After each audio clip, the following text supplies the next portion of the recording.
You have to understand something about Keanu that night in Seoul. He wasn't the unshakable hero people see on screen. He was tired, fragile, and one small push away from breaking. The rain had turned the streets into black glass, reflecting neon signs and tired faces. Keanu walked alone, cap pulled low, hoodie up, hoping the city wouldn't recognize him. The movie had just wrapped and everyone else from the crew was out celebrating. He had slipped away from the hotel not because he hated parties, but because he hated pretending he was fine. Fame had given him almost everything, and yet somehow it had taken more than it gave. Tonight, he just wanted silence, a place where no one asked for a photo, no one said, "You're a legend," and no one reminded him of the people he'd lost. He ended up in an old side street, far from the polished districts his team had shown him. The air smelled like fried food, cigarette smoke, and something metallic he couldn't name. At the end of the alley, a small convenience store glowed like a lonely lighthouse. Keanu pushed the door open, nodded politely to the old owner behind the counter, and moved quietly between the aisles. He wasn't really hungry. He just needed somewhere to stand that wasn't a hotel room with too much silence. While he stared at a row of instant noodles, the door slammed open behind him. 3 young men stumbled in, wet from the rain, breathing hard. One clutched his side, blood seeping between his fingers. Keanu froze. The old man behind the counter muttered something tense in Korean, his face draining of color. Even without understanding the words, Keanu felt the shift in the air, the way fear can pull all the oxygen out of a room. The tallest of the 3 locked eyes with him. There was a flash of recognition, then confusion, then something like a plea. "Please," the guy rasped in broken English, "just pretend you don't see us." His voice shook, but he tried to sound brave. Keanu took a step closer anyway, instinct louder than caution. He'd seen that look before on stray dogs, on kids outside sets, on himself in bathroom mirrors. Someone who'd run as far as they could and still hadn't escaped. Before Keanu could answer, another sound knifed through the tiny store, the low, controlled rumble of several engines stopping outside all at once. The injured boy's shoulders slumped. He whispered a single word in Korean that Keanu didn't know, but the meaning was clear. They'd been caught. The convenience store's bell jingled again. This time, 4 men walked in, black suits cutting through the fluorescent light, movements too calm to be anything but dangerous. The man in front wore a white suit jacket over a black shirt, not a hair out of place despite the rain. His eyes swept the room and landed first on the old shop owner, then on the 3 boys, then finally on Keanu. That gaze lingered a heartbeat too long. It wasn't fan excitement, it was calculation. "Interesting," the man said in a smooth, accented English. "Hollywood in my neighborhood." Keanu felt his chest tighten. He'd been recognized, but not in the way he was used to. One of the suited men stepped behind the 3 boys, shoving them to their knees with practiced ease. The injured one groaned. The old shop owner stared fixedly at the counter, hands trembling just enough to make the coins near the register rattle. Keanu moved closer to the boys without even realizing it, putting himself slightly between them and the men in suits. "I don't want any trouble," Keanu said quietly, his hands open, empty, visible. "I'm just a customer." His voice was calm, but inside he was already measuring exits, angles, distances. Years of stunt training had given him a body that knew how to move, how to fight, how to fall. But training was one thing, real bullets were another. And this wasn't a movie set. There were no retakes here, no safety lines just out of frame. The man in white smiled, the kind of smile that said he enjoyed seeing people pretend they still had control. "No trouble," he replied. "Not if everyone understands their place." He walked up to Keanu slowly, stopping close enough that Keanu could smell his cologne, expensive, sharp, a statement of power. "You are Keanu Reeves," he said. It wasn't a question. "My wife loves your movies. She cries when you die especially." "Tell her I'm grateful she watches," Keanu answered, forcing a small, respectful nod. Humility had saved him from a lot of bad situations with angry strangers before. This time, it felt like throwing water on a forest fire. The man's eyes hardened. "My name is Han Soo-jin," he said. "Some people call me Chairman Han. Those 3 boys," he gestured lazily at the kneeling figures, "forgot who owns this part of the city. They stole from me, from my family." One of the boys protested in Korean, voice cracking, but a quick backhand from one of Han's men cut him off. Blood joined the rainwater still dripping from his hair. Keanu looked at them, then back at Han. "They're kids," he said. "Whatever they did, maybe there's another way." The words came out before he could stop them. It was stupid, he knew that, but something in him couldn't stay silent. He thought of his own younger self, of mistakes, of second chances he'd been given by people who could have turned away. Han studied him as if he were a strange insect.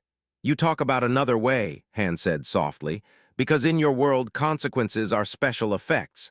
He took one slow step closer. "In mine, they are funerals." The old shop owner whispered something, voice shaking, and suddenly Han laughed. "He says you are a good man," Han translated, "because you speak kindly for boys you do know. Tell me, Mr. Reeves," his gaze sharpened, "is your kindness strong enough to survive a choice, or is it only good for interviews and charity photos?" The room felt smaller, the air heavier. Keanu's heartbeat thudded against his ribs. "What kind of choice?" he asked, voice low. Han didn't answer right away. Instead, he snapped his fingers once. Two of his men grabbed Keanu by the arms, not roughly but firmly, as if they were used to handling valuable things that could still break. The boys shouted in protest, but another pistol pressed to the back of their heads shut them up. Han nodded toward the door. "We don't discuss serious matters in places like this," he said. "Come, you'll ride with me. You will understand soon." Every instinct screamed at Keanu to resist, to break free, to run. But there was a gun near the old man's chest now, another near the boys. This wasn't choreography, it was leverage. If he fought, they would pay the price first. So he let himself be led out into the rain, feeling the street swallow the last bit of safety he'd had. They shoved him into the back seat of a black sedan that smelled like leather and smoke. Han slid in beside him, closing the door with a soft click that sounded more final than any slam.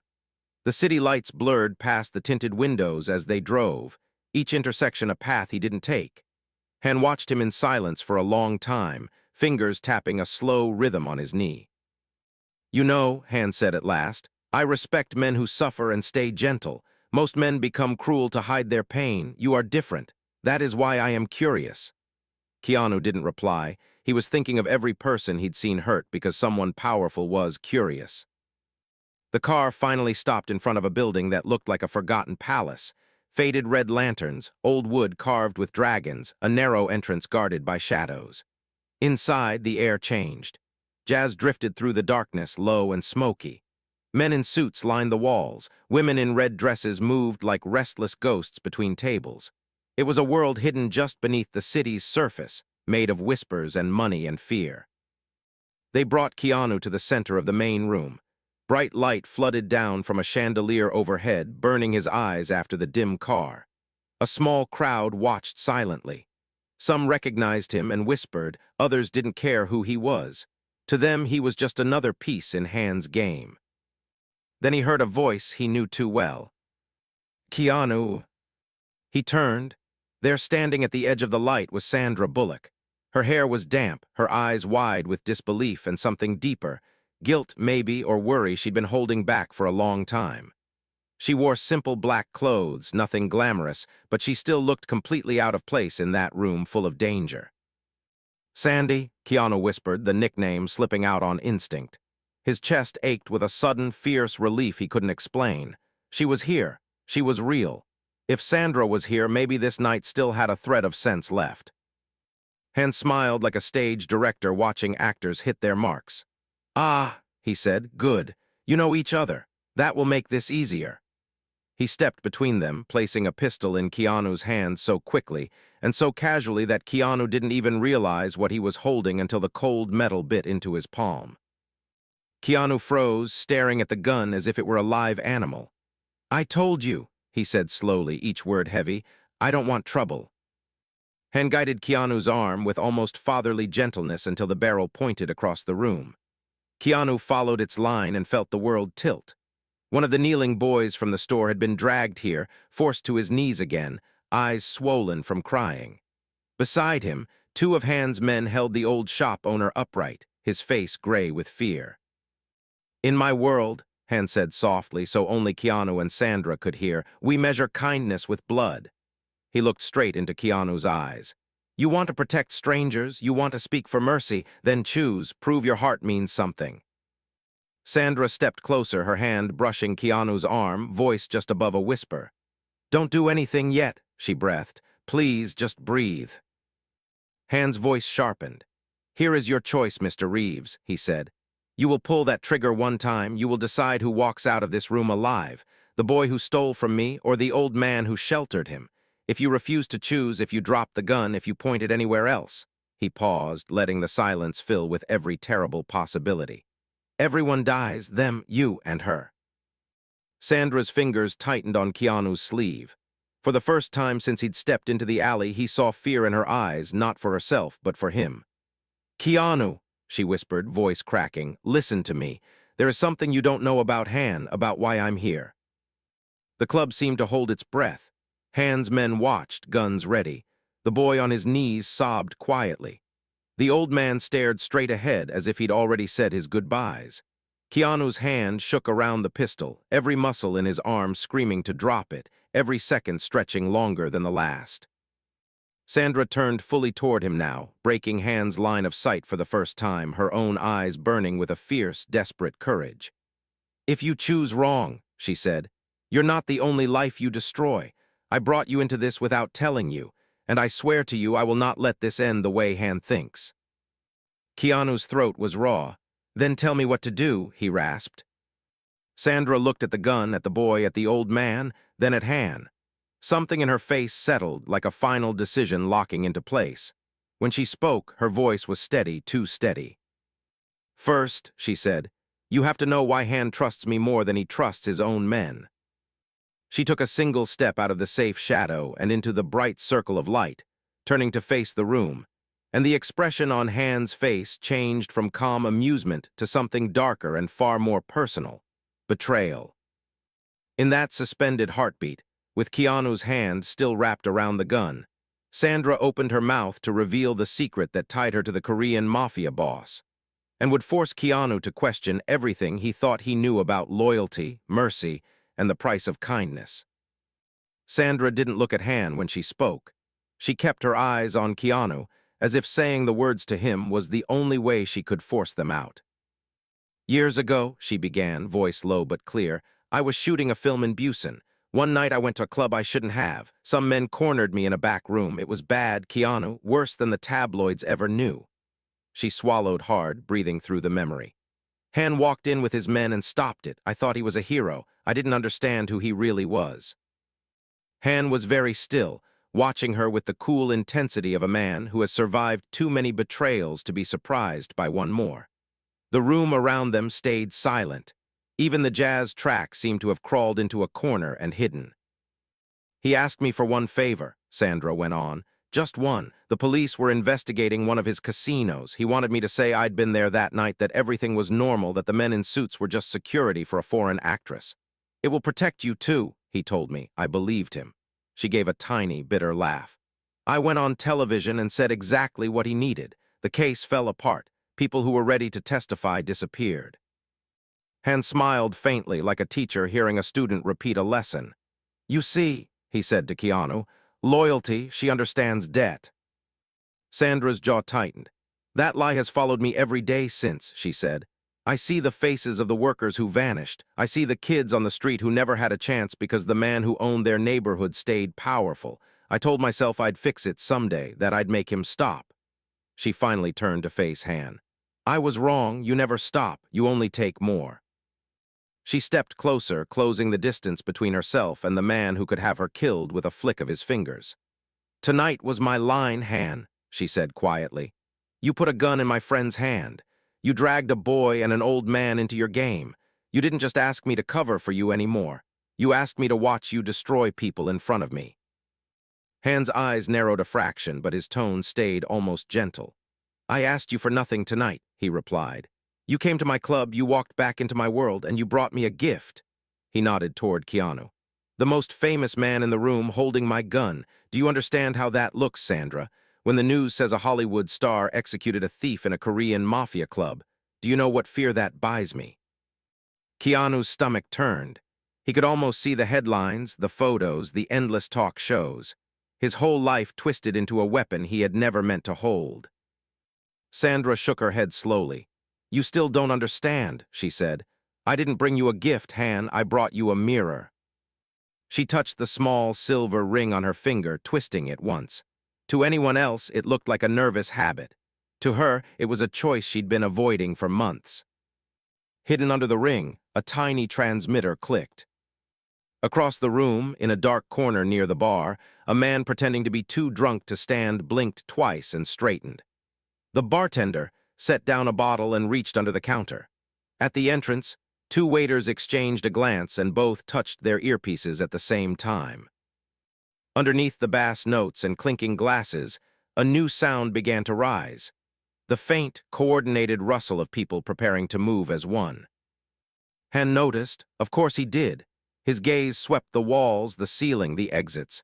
His hand lifted in a sharp, silent command. His men tensed, shifting their aim. Several guns turned from the boy and the old man toward the crowd, ready to cut through anyone who tried to interfere. "You worked very hard on this little play," Han said. "Police, intelligence, Interpol." He tilted his head.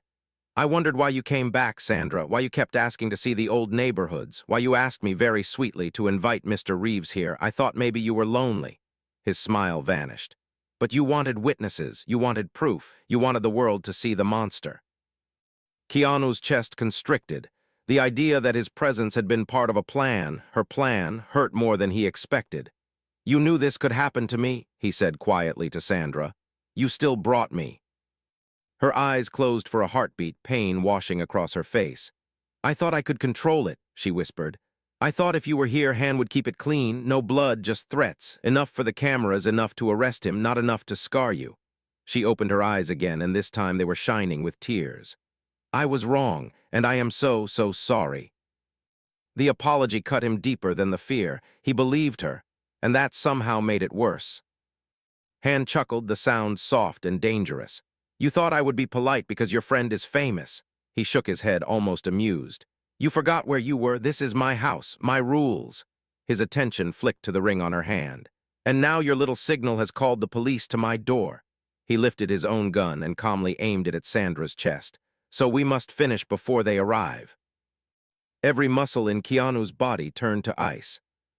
"Stop," he said, but his voice came out rough, cracked.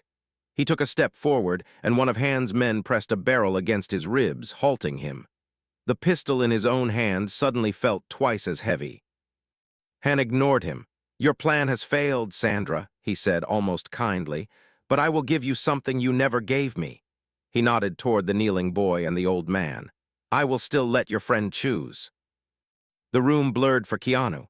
The boy's trembling shoulders, the old man's hollow eyes, Sandra's steady gaze facing down the man who controlled all of it. Somewhere in the back of his mind, a simple truth finally cut through the noise. He could not fix this by being clever. He could not lie or negotiate his way out. The only power he had left was the kind of person he chose to be in this moment. He thought about all the times people had called him a hero for pretending to be one on screen. They never saw the days he failed in real life, the friends he couldn't save, the loves he couldn't keep, the nights he spent staring at a ceiling asking why the people he cared about kept disappearing first. "I'm not doing it," he said quietly. Han's eyes flicked back to him, eyebrow arching. "Pardon." Keanu swallowed. His hand still shook, but he tightened his grip to keep the gun from dropping. If he let it fall, Han would slaughter them all before the police even made it through the door. He understood that now. The pistol in his hand wasn't power, it was a thin thread holding back a wave. "I'm not choosing who dies for you," he said, louder this time. "I'm not shooting that boy, I'm not shooting that man, and I'm not shooting Sandra. If you're going to kill somebody, it won't be with my finger on the trigger." A low murmur rolled through the crowd. Even some of Han's own men glanced at each other. No one spoke to their boss like that inside his own club. Han's jaw tightened, but his voice stayed smooth. "You misunderstand, Mr. Reeves. This is not your decision to refuse. You will do it." He nodded at the man holding the gun to Keanu's ribs. The pressure increased, a cold circle digging into bone. Keanu met Sandra's eyes. Fear flickered there, but so did something else, pride, aching and fierce. She gave the tiniest nod as if to say, "Yes, this is you, don't lose it now." "Do you know what's worse than dying?" Keanu said, turning back to Han. His heart pounded so hard he could taste iron, but he made his voice as steady as he could. "Living the rest of your life knowing you killed someone just because a frightened man told you to." A shadow crossed Han's face, quick and sharp, like an old wound reacting to sudden pressure. For a fraction of a second, his gaze drifted somewhere else, somewhere far away. Then it snapped back, colder than before. "That is the difference between us," Han said softly. "I learned long ago that regret is a luxury. Power is the only mercy this world respects." The words had barely left his mouth when the club lights exploded into darkness. Glass shattered, people screamed. A siren wailed somewhere outside, followed by the heavy thud of boots on stairs and someone shouting in Korean through a loudspeaker. Red emergency lights snapped on, washing the room in blood-colored flashes. "Police," a voice roared. "Everybody down, drop your weapons." The timing was perfect, too perfect to be luck. Sandra had not just called them, she had counted their steps, rehearsed this moment in her mind until she could feel the rhythm of it in her bones. Chaos erupted. Han's men turned, guns swinging toward the entrance. The undercover officers around the room sprang into motion, drawing weapons, tackling guards, using overturned tables as shields. The air filled with the deafening crack of gunfire and the sharp sting of cordite. Instinct took over. Keanu dropped to one knee, pulling Sandra down with him as bullets sliced the air where they'd been standing a heartbeat before.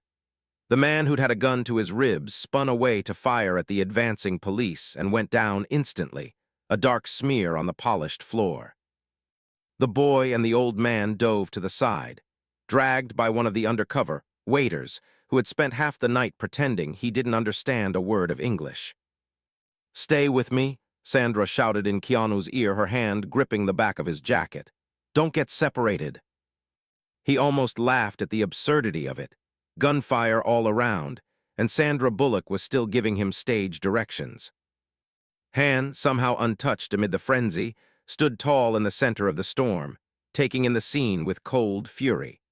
For all his talk of power, he looked for one brief instant like a man watching a lifetime of control slip between his fingers. His eyes locked on Sandra, then on the gun still clutched in Keanu's hand. Very slowly, deliberately, Han raised his own pistol and aimed it at Sandra's head. The world narrowed to that single line of sight.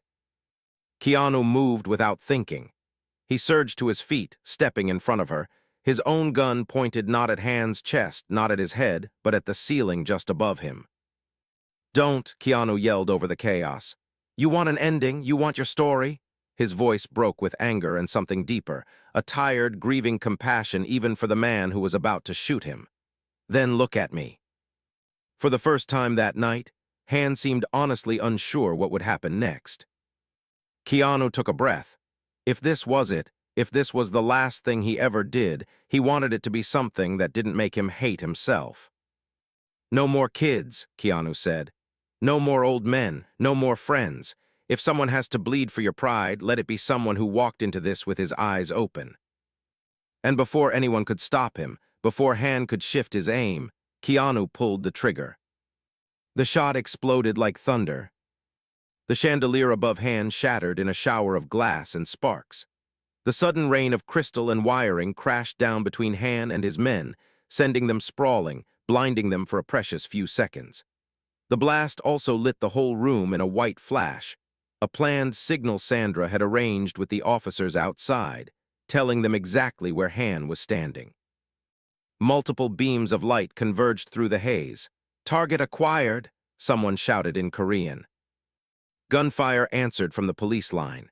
Han dove sideways, his white jacket streaked with blood that might have been his, might have been someone else's. He tried to bring his weapon up again, but 3 officers were already on him, knocking the gun from his hand, driving him to the ground. He fought like a cornered animal, but the weight of the law and his own arrogance finally pinned him. The room slowly exhaled. The remaining guards dropped their guns one by one as they saw their boss pressed to the floor in handcuffs. Some did it out of fear, some out of relief. The boy clutched the old man's sleeve, both of them shaking but alive. Civilians crawled out from behind overturned tables, blinking in disbelief at the red-blue strobe pouring through the door. Keanu's arm throbbed from the recoil. His ears rang. He stood there, chest heaving, shards of glass crunching under his boots, still half convinced he'd wake up in his hotel room and find out this had been one long, insane nightmare. Sandra touched his shoulder. "You okay?" she asked, voice hoarse. He let out a breath that felt like it had been caged for years. "I didn't shoot anybody," he said, as if he needed her to confirm it. She nodded, eyes wet. "You didn't." Then softer, "You wouldn't." An officer approached, breathless, eyes wide, when he realized exactly who he was talking to. "Sir, ma'am," he said in careful English. "We need statements. Medical check." He gestured toward a side exit where paramedics were already setting up. Keanu glanced at Han as they hauled him upright. The Mafia boss's gaze found Keanu's through the ruined room. There was no apology there, no sudden change of heart. But something had shifted, a crack in the armor. A man forced to see that even with guns and fear and decades of power, he couldn't make one decent man become a murderer for him. As they were led out, Sandra slowed near Han. For a second they stood face to face, only a few feet apart, separated by a line of officers. "You wanted to know if my kindness could survive a choice," Keanu said quietly. "It did. Yours still can, too, even in prison." Han's lip curled, but his eyes flickered. Whether the words sank in or not was no longer Keanu's burden to carry.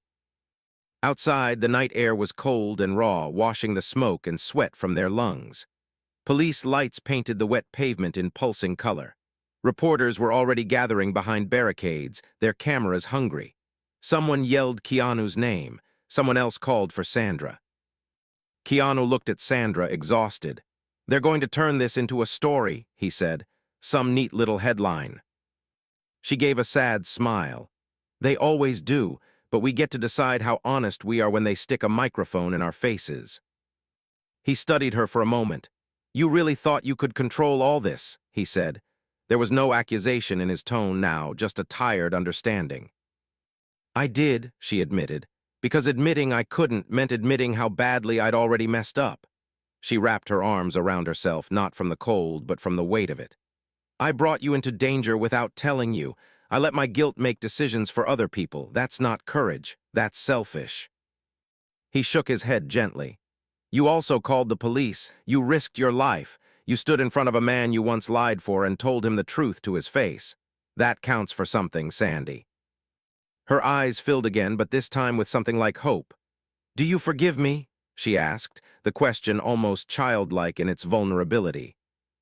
Keanu looked past her for a heartbeat, to the boy sitting on an ambulance bumper, blanket around his shoulders, the old shop owner holding his hand, to the officers cataloging weapons, to Han being loaded into a secure van.